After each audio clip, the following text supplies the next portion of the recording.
We are talking about a really important topic today, and if you have questions, just pop them in the feed. I'm talking to you parents who have students, who are in music lessons with anybody, and you are probably wondering, what should my priority be for lessons? How do I know that this is worth my money? What should I be looking for? Should I be helping them practice? There's a million questions. Whatever questions you might have, I've been teaching for over 20 years. I'm in charge of over 600 students. I have heard it all. I'm glad to answer your questions, even if it's off topic, so share them. But today I want to talk about, I have really narrowed it down to two main focuses that parents seem to want when they have their children in music lessons. And why should we talk about this? Really, because if you don't know what success looks like, then how do you know it's worth your investment? And should you talk to the teacher? And what if the teacher is teaching something but you don't think it's very useful?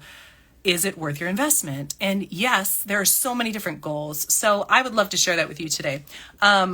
If you think that having your child learn all the classical pieces is the biggest priority, but your teacher is teaching scales and theory and improvisation, which are great ways to teach, you may not find that to be useful, but the way they're being taught is valid. There's lots of valid ways to teach. But what do you want? You are the parent. You're in charge. You can ask for whatever you think should be taught.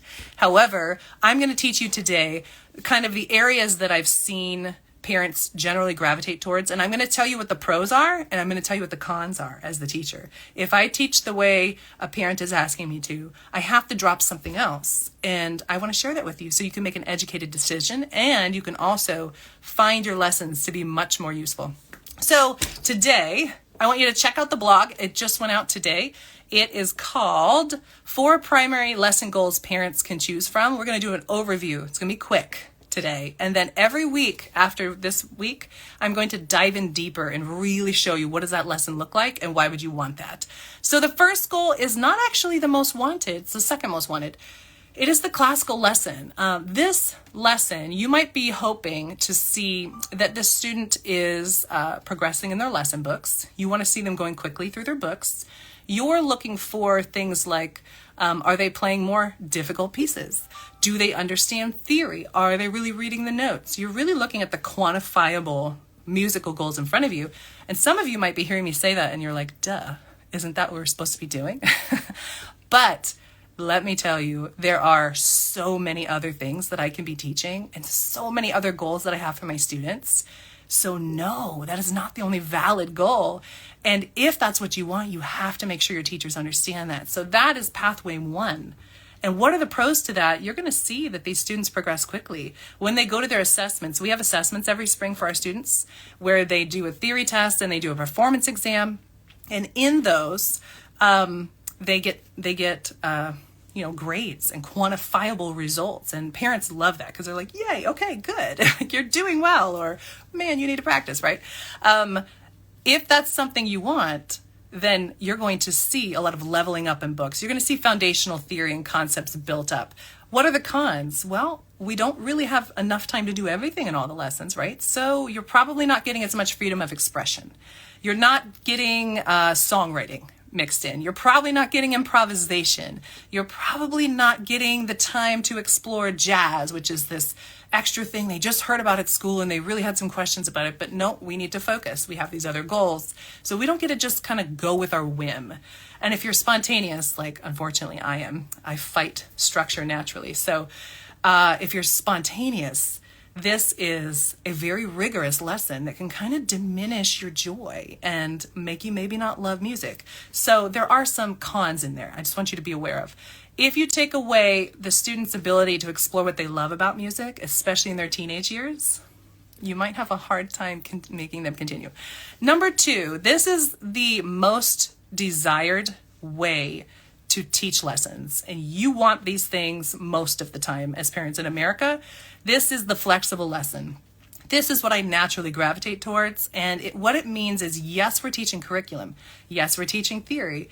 We're teaching scales. We're teaching difficult pieces. But we're also teaching improvisation, songwriting.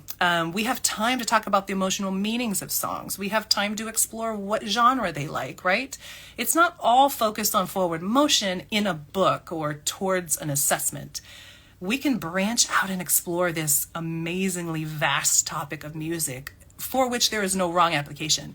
And they can build that natural love of it. So what are the pros? They build that natural love of it. They find their own voice in music. They get confident and they try things. And I think one of the biggest problems we have in America, maybe around the world, is our kids don't have confidence. They don't have the confidence to create things. And they're so afraid of that blank page syndrome. Like, I'm going to put something out there and it'll be wrong, so I'm not going to do it. And I don't want that for my kids. So that is the general idea with number 2. This is, I called it developing emotional expression in the blog, but it's the flexible lesson. You want them to love music. The third type of priority you might have, which I don't see as often, is that maybe you are deeming success through seeing really difficult pieces played. You want to see Fur-Elise and you want to see, these certain pieces played. And those take a lot of practice, a lot of time, a lot of by rote learning, which is repetition. So it is a very valid way to play. Great things come from it. But what it means is we end up doing less of the lesson books, less of the theory, and less of sight reading in the curriculum, because we have these big pieces to constantly be working on. If your student is tenacious, they will thrive in this because they're never going to stop. They're going to get that piece down, right?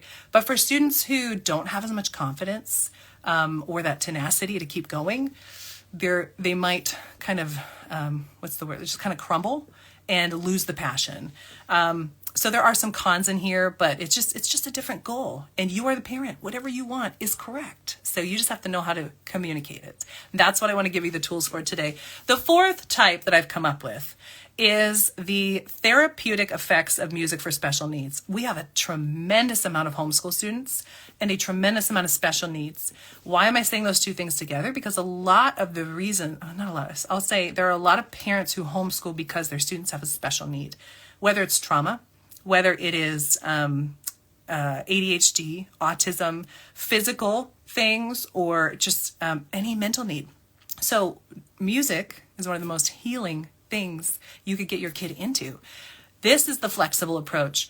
This is what we do for most of our students, but we're going to fine tune it for students who have special needs. And what does that mean? It means being patient. It means really trying to figure out, his left hand doesn't work as well. He has a physical need there. So we're going to have to rewrite the song a little bit to make it work for him. Or we're not going to pick on the fact that when he's drumming, his left hand can't keep time because he physically is incapable of that. But we can still explore and we can find different ways to learn this instrument and apply it to the student's special need. There's going to be less forward motion in a flexible approach to therapeutic effects for music, this type of a lesson, but that's not the goal. So I'd like to take a quick moment. If you have questions, put them in here. I'm a music teacher over 20 years.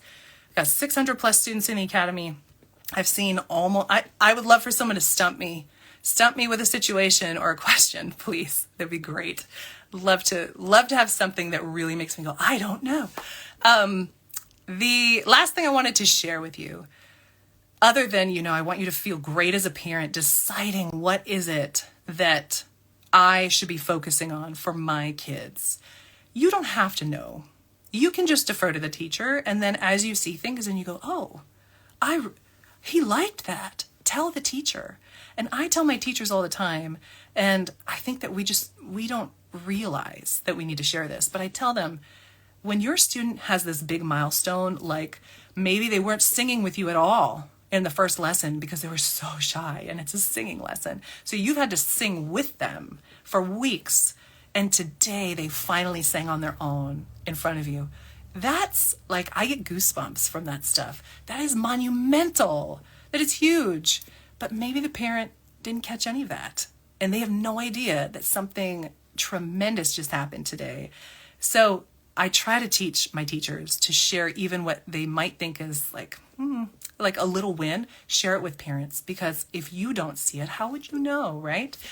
Same thing when you see things that teachers don't see, which will happen, share it with them. Come together and communicate. If you have any questions, I am always here to help. I will say I've gotten some questions lately, so I'll just answer a couple of them. I had someone ask me, I want my kid to learn more scales. Shouldn't they be learning scales on the piano? And I start teaching scales at level 1, but the books don't. They teach 5-finger scales, which is like a portion of the scale. The actual full scale has the hand moving and flipping. I teach that starting in level 1, and I kind of feel out the student, and we take it very organically. But they are ahead of the books, technically. Technically, I think the first scale, full scale, isn't even taught until level 2A, and it's not very quick. So there are classical methods that is a big priority, but at the detriment of other things. So we're going to have to drop some other things in order to do that. So there isn't one way to teach scales, no. But if you want more scales, just ask. I'm sure your teacher would love to teach them. I love scales. I want all my students to know them. How about this one? I want my daughter to play more difficult music in her lessons. Can I ask my teacher to have her do that? Yeah, 100%. Please do. Communicate with your teacher. They might say to you something like, you know what? Every time I give her a harder piece, she crumbles. Like she almost cries and she gets really frustrated with herself and it gets really stressful. So what I've been trying to do is build her up in her sight reading and just help her to feel more confident around me and playing, so that I think maybe in about 5 months, I can really push her. What do you think? And then when we start talking, we realize, oh, maybe we should do this or that. But that doesn't happen without communication. So talk to your teacher, 100%. And then how about the last one? How do I help my kid in their practice routine? Practice it's like the biggest difference between my students. The ones who practice even a tiny amount, they move, man. The ones who don't, it's like spinning wheels consistently. So how do you help your kid practice? I would encourage you to just know what they're supposed to practice. Start there. Ask your teacher in the last couple minutes to just go over the practice material with you and the child. That will keep you both accountable. And set an alarm in your phone for at least once the first week. And check in with the student. Have they practiced? And if they haven't, sit down or just be near and make them do it and listen and try to make sure what's happening is supposed to happen. If you can do 3 times a week, great. But you know how much you can handle. So pick a goal that's better than what you're doing now, and it will get better. All right. If you need any other tips or tricks, reach out to me anytime. Be sure to read the blog. And next week, we're going to be diving into our most asked for priority by parents, and that is, can my kid just learn to love music? I'm going to teach you about what we do in those lessons, why you might choose this as a priority, and what we're actually giving up if we do make this a priority, because every time we have a priority, that means we deprioritize something else. Thank you so much for being here, and again, send questions my way. Have a great day.